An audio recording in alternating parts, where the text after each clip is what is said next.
Tiny plot or garden, don't think that you can grow much.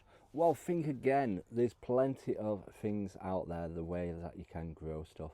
So welcome to Gardening with Ben.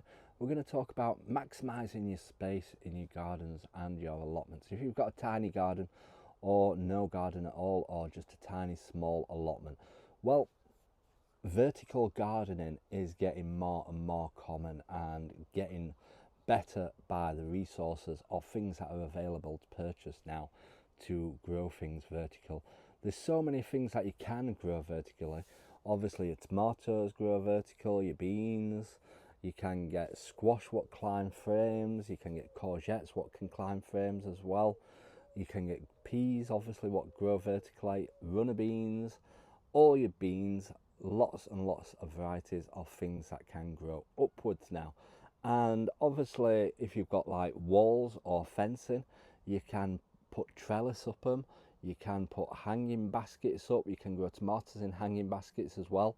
There's varieties out there what you can grow in hanging baskets. Obviously growing stuff in containers, you will need to water it more because it will dry out a lot faster, but there's so many ways of growing vertically now, and more people are starting to take up that method, as well as like strawberries.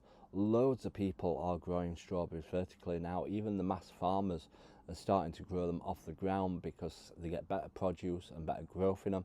And I've even seen online in shops like where you can get these big towers that are hydroponic, where the water goes up and you can grow all stuff down the towers.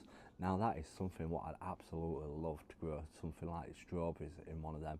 And you can like even grow lettuce in them, and you can grow loads of stuff in vertical towers these days. And it's becoming more and more common. And obviously I've got some pouches what I've hung on the side of my shed. I've not put anything in them yet, I still need to do that.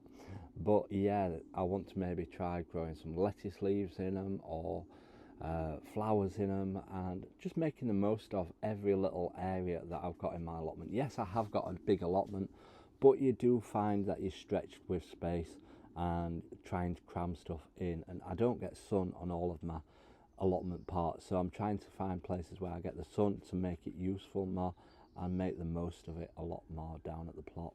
It's also about using the space wisely in your gardens. Like you can plant your radishes with your carrots, you can plant salad leaves under brassica plants, under like your Brussels sprouts and your cauliflowers to fill in the spaces. You can also use basil under your tomato plants. There's loads of companion plants out there that you can actually grow stuff in.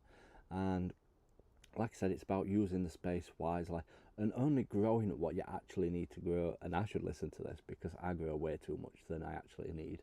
But this year I have cut back on like my tomato plants. I've only got 3 tomato plants, and the amount that I've got off them, because I've put more effort into looking after them 3 plants, I've got more and more produce off them, and it's been absolutely fantastic this year for tomatoes.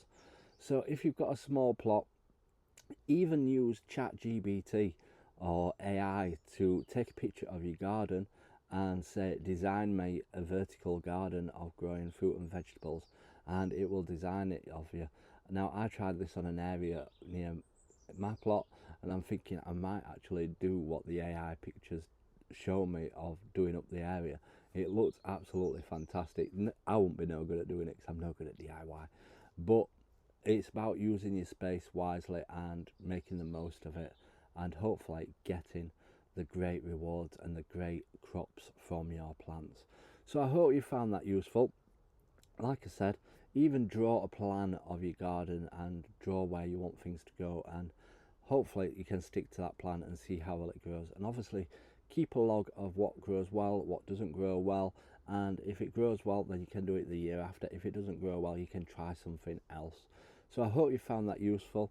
Make sure you do drop us a follow and leave a comment below if you do vertical garden.